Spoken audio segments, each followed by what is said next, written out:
하나님의 말씀은 사무엘하 7장 1절에서 17절의 말씀입니다.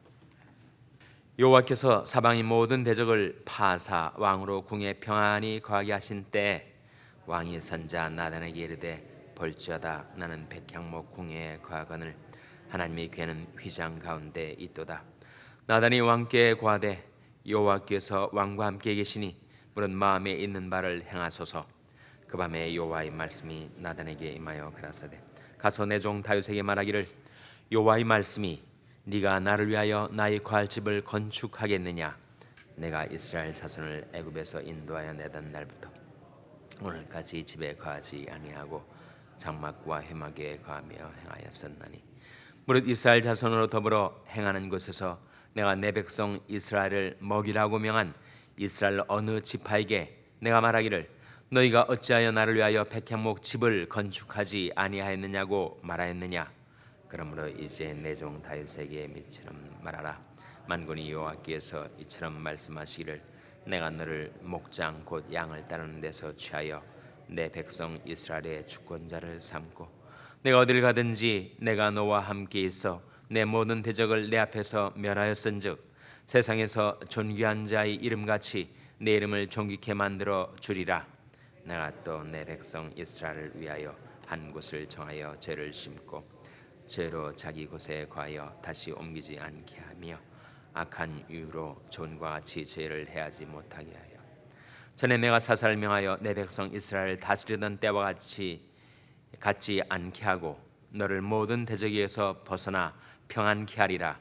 여호와가 또 내게 이르노니 여호와가 너를 위하여 집을 이루고 내 수완이 차서 내 조상들과 함께 잘 때 내가 내 몸에서 날 자식을 내 뒤에 세워 그 나라를 견고케 하리라. 저는 내 이름을 위하여 집을 건축할 것이요 나는 그 나라 위를 영원히 견고케 하리라. 나는 그 아비가 되고 그는 내 아들이 되리니 저가 만일 죄를 범하면 내가 사람 막대기와 인생 채찍으로 징계하려니와 내가 내 앞에서 패한 사울에게서 내 은총을 빼앗은 것 같이 그에게서는 빼앗지 아니하리라. 내 집과 나라가 내 앞에서 영원히 보존되고 내 위가 영원히 견고하리라 하셨다. 다 같이 읽으시겠습니다. 나단이 이 모든 말씀과 이 모든 묵시대로 다윗에게 고하니라. 아멘.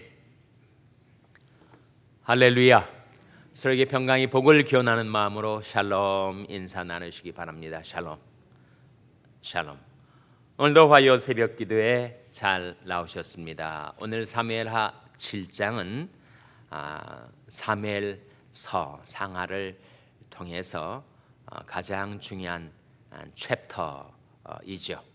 거기에서 하나님께서는 다윗의 집을 세워 주실 것을 약속하셨고 다윗은 하나님의 집을 위해서 자신을 헌신하고 있습니다. 집이라는 단어가 오늘 본 말씀에 많이 나오는데 다윗은 하나님의 집을 위하고 하나님은 다윗의 집을 위하고 그것을 오늘 보여주고 있는 말씀입니다. 먼저 7장 1절에 보시면 여호와께서 사방의 모든 대적을 파사 왕으로 다윗을 가리키죠. 궁에 평안히 거하게 하신 때 왕이 선자 나단에게 이렇게 말을 합니다. 다윗이 나단에게 말하기를 볼지어다 나는 백향목 궁에 거하거늘 하나님의 괴는 휘장 가운데 있도다. 하나님의 괴는 지금 일시적으로 설치해 놓은 휘장 가운데 있었습니다. 성막은 어디에 있었죠? 하나님의 괴는 예루살렘에 옮겨 들어 모셨는데 휘장은 그 임시적으로 그 하나님의 괴 위에 다윗이 설치해 놓은 것, 준비해 놓은 것이고 원래 성막은 예루살렘에 있지 않고 어디에 있었습니까? 기브온에 있었어요. 기브온. 그래서 기브온에는 성막이 있고 하나님의 괴는 지금 예루살렘에 들여 놓아서 모시고 있었단 말이죠. 그래서 지금 다윗이 하는 말이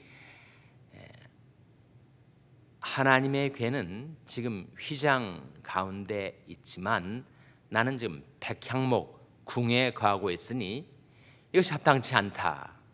그래서 내가 여호와의 궤를 모셔놓을 집을 지으리라 라고 하는 자신의 마음을 나단에게 알린 것입니다. 그때 나단이 말하기를 여호와께서 왕과 함께 계시니 물은 마음에 있는 바를 행하소서. 그 말은 다윗으로 하여금 하나님의 궤를 모실 집을 건축하라고 하는 승인을 한 거죠. 그것은 나단 선지자가 다윗의 지금 신앙 상태, 그 하나님과 동행하고 있음을 보고 그 마음에 무엇을 하든지 하나님의 뜻에 합치될 것으로 예상했던 것입니다. 근데 그 다윗이 나단이 예상이 맞습니까? 틀립니까? 틀렸어요. 다윗에 대한 믿음, 그리고 다윗의 신앙 상태의 건전성, 견고함을 보고 그 마음에 행하는 것이 하나님의 뜻에 합치되리라고 나단이 예상을 하였지만, 나단이 선자이지만 그 예상이 다 맞는 것은 아닙니다. 그날 밤에 하나님께서 나단을 부르셔서 하나님의 뜻을 그에게 깨우쳐 주십니다. 4절에 그 밤에 여호와의 말씀이 나단에게 임하여 가라사대 해서 나단을 통하여 다윗에게 전달해 주신 그 메시지의 요점은 무엇입니까? 네가 나를 위하여 집을 짓게 되는 것이 아니고 너희 자손 중에서 나를 위하여 집을 지을 것이다 라고 말씀해 주셨어요. 그 자손이 누굽니까? 바로 솔로몬이죠. 솔로몬. 여러분 정확하게 이 말씀을 이해하고 계시는 것 같습니다. 그래서 나단은 다윗에 대한 신뢰 가운데서 그 마음속에 있는 그의 의향과 뜻을 따라 행하라고 했지만, 하나님은 나단을 부르셔서 나의 뜻은 이것이다 라고 밝혀주고 있어요.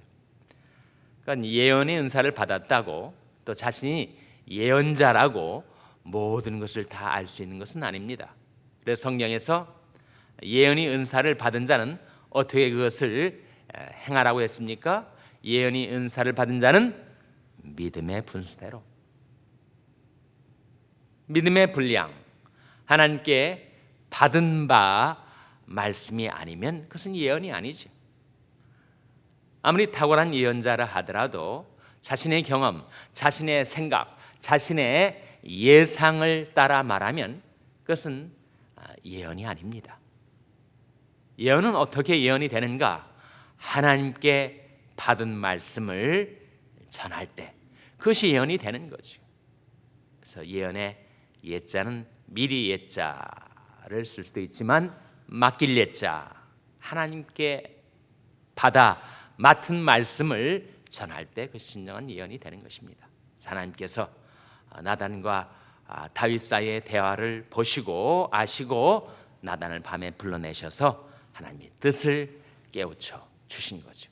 그 메시지의 내용을 좀 더 보시면 5절에 가서 내 종 다윗에게 말하기를 여호와의 말씀이 네가 나를 위하여 나의 관 집을 건축하겠느냐. 집이 나오죠. 여기에 네가 나를 위하여 나의 관 집을 건축하겠느냐 했을 때 이 집은 뭘 가리킵니까? 이 집은 성전을 가리키죠. 그래서 쭉 이어지는 말씀 가운데 네가 나를 위하여 나의 집을 건축하려는 그 마음은 가상하다. 그러나 네가 짓지 않고 네 자손 가운데 나의 집을 지을 자가 일어날 것이다. 그리고 너희 집안이, 가족을 가리키죠. 왕조를 가리킵니다. 너희 집이 나를 위하여 나의 집을 짓기 때문에 내가 너희 집을 세워줄 것이다. 11절 말씀 같이 읽겠습니다. 11절 말씀 같이 읽겠습니다. 시작. 전에 내가 사사를 명하여 내 백성 이스라엘을 다스리던 때와 같지 않게 하고 너를 모든 대적에서 벗어나 평안케 하리라. 여호와가 또 내게 이르노니 여호와가 너를 위하여 집을 이루고, 여기에 또 집이 나와요. 이 사무엘하의 주제는 집인데, 여기에 나온 집은 어떤 집입니까? 성전입니까? 이때의 집은 뭐예요? 여호와가 너를 위하여 집을 이루고 했을 때 그 집은 하나님의 성전이 아니라 다윗의 왕조를 가리키죠. 다이너스티를 가리킵니다. 그러니까 다윗의 집안이 하나님의 전을 위하여 행하는 그들의 헌신, 그들의 믿음, 그들의 열심을 보시고 하나님께서 다윗의 집을 세워주시겠다고 약속하고 계신 겁니다. 그래서 그 다음 말씀에 12절에 내 소환이 차서 내 조상들과 함께 잘 때, 즉 다윗이 죽게 되었을 때 내가 내 몸에서 날 자식을 내 뒤에 세워 그 나라를 견고케 하리라. 저는 내 이름을 위하여 집을 건축할 것이요 했을 때 이 저가 결국 누가 되는 것입니까? 솔로몬이죠. 저는 내 이름을 위하여 집을 건축할 것이요. 또다시 집이 나오는데 이 11절에 나온 집하고 13절에 나온 집이 다르죠. 11절의 집은 다윗의 집, 13절의 집은 하나님의 집. 저는 내 이름을 위하여 집을 건축할 것이요 나는 그 나라 위를 영원히 견고케 하리라. 그래서 다윗의 집안은 하나님의 집을 세우고 하나님은 다윗의 집을 세우시고, 너희는 먼저 그의 나라와 그의 의를 구하라. 그러면 이 모든 것을 너에게 더하시리라. 일관된 원리 아닙니까? 너희는 먼저 그의 나라, 우리가 하나님의 나라를 위해서 부름을 받아 살아가고 있는데 하나님의 나라에 이 세상 속에 펼쳐진 하나님 나라의 원형이 있습니다. 그것이 바로 무엇입니까? 그것이 바로 하나님의 집, 교회란 말이죠. 너희가 하나님의 성전인 것과 하나님의 성령이 너희 안에 거하시는 것을 알지 못하느냐. 그래서 하나님의 교회와 하나님의 나라의 관계가 어떠한가? 신학적으로 중요한 주제 아닙니까? 하나님의 교회와 하나님의 나라의 관계는 어떤 관계예요? 밀접한 관계죠. 여러분이 이제 다 아시네요. 밀접한 관계, 어떻게 밀접하게 관계가 됩니까? 하나님의 교회는 하나님의 나라 운동의 구심체라는 것입니다.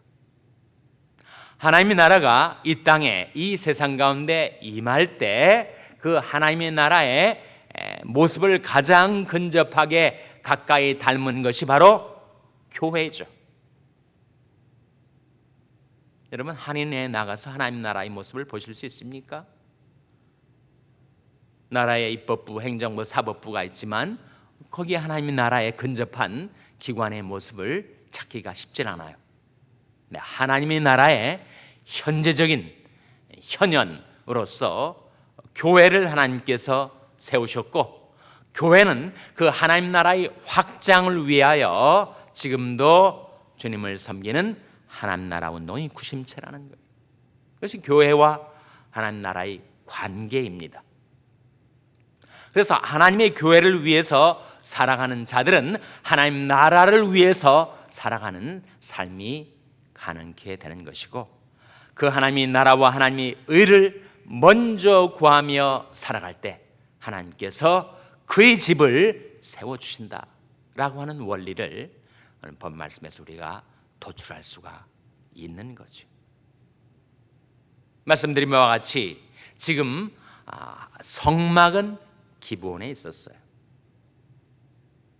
하나님의 교회는 예루살렘에 있게 되었습니다. 그리고 솔로몬을 통해서 건축될 하나님의 성전에 가장 중요한 것은 물두멍도 아니고 노제단도 아니고 진설병도 아니고 분향단도 아니고 그 솔로몬이 지은 성전이 하나님의 성전이 될 수 있었던 것은 거기에 무엇이 있었기 때문입니까? 하나님의 궤, 언약궤가 있었기 때문이었다. 성막은 기본에 있다가 사라져 버립니다. 그러나 하나님의 궤, 그것은 솔로몬 성전에 놓여지게 되죠.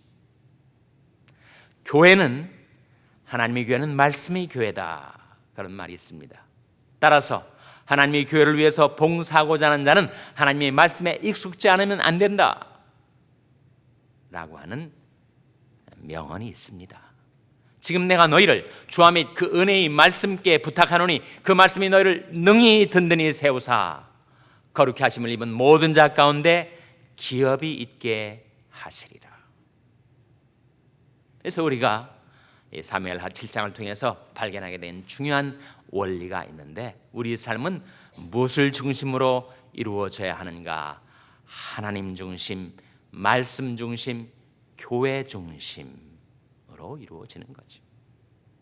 하나님 중심으로 살 때 하나님이 내신 말씀 중심으로 살게 되고, 말씀 중심으로 살게 될 때 말씀으로 세우신 교회 중심으로 살아갈 수 있게 되는 것입니다. 그래서 우리가 하나님의 나라와 하나님의 의를 먼저 구하고, 그 하나님의 나라와 하나님의 의의 현현체인 하나님의 교회를 사랑해서 그 교회를 중심으로 살아가고, 정말 여러분 생활 속에 교회가 스피리추얼 센터가 아닙니까? 영적인 중심이죠. 그 영적인 중심이 흔들리면 우리 생활이 흔들리게 돼요. 여러분의 생활 속에서 실제로 날마다 이 귀중한 새벽 시간에 하나님의 교회에 나와서 하나님께 경배드리고 기도할 수 있는 것, 그것이 우리 생활의 스피리추얼 센터가 되기 때문입니다. 다윗이 하나님의 집을 위하여 헌신하고, 그리고 하나님의 집을 세우고자 열심을 내었을 때 하나님께서 그것을 귀중히 보시고 그를 축복하셔서 그의 집을 세워주시고, 물론 다윗의 집안, 다윗의 자손 가운데도 문제가 많은 사람들이 있었지만 하나님의 약속이 내가 사울에게서 인애를 거둔 것과는 달리 하나님이 집을 위한 헌신된 너희 집안을 위해서는 혹시 그들이 죄를 범할지라도 내가 사람 막대기와 인생 채찍으로 그들을 깨우쳐서 돌이키게 하고 너와 세운 나의 언약을 영원히 경고케 하리라 하신 말씀대로 하나님께서 다윗의 집안을 영원히 경고케 세우셔서, 물론 우여곡절이 있었지만 결국 다윗의 집안에서 누가 탄생하신 것입니까? 바로 예수 그리스도가 탄생하시고 그 나라는 영원 무궁히 세워지게 된 것이죠. 하나님 중심, 말씀 중심, 교회 중심으로 우리의 삶이 이루어지고 하나님이 교회를 사랑하고 교회를 위해서 기도하고 교회를 존중히 여겨서 하나님께서 여러분의 삶을 존중히 여겨주시고 견고히 세워주시기를 주님의 이름으로 축원합니다. 기도하시겠습니다. 오늘 말씀 기억하며 하나님, 저희들도 주의 집을 위해 살겠사오니 저희들의 집을 세워 주시옵소서 기도하시기 바랍니다. 우리 자녀들을 위해서 기도할 때 하나님, 저희 자녀들이 하나님을 사랑하고 말씀을 사랑하고 교회를 사랑하는 자들이 되어서 하나님께서 그들의 집을 견고하게 세워 주시옵소서 기도하시기 바랍니다. 병상에 있는 연약한 지체들을 위해서 기도해 주시기 바랍니다. 주님이 그들과 권능의 손으로 안수해 달라고 기도해 주시기 바랍니다. 우리 샬롬 교회를 위해서 기도해 주시길 바랍니다. 하나님, 저희 교회가 참으로 하나님 중심, 말씀 중심으로 저희들의 생활에 영적인 중심이 되게 하여 주시옵소서 기도해 주시기 바랍니다. 여러분이 생업을 위해서 기도하시고 필리핀의 양한갑 선교사님을 위해서 기도해 주시기를 바랍니다.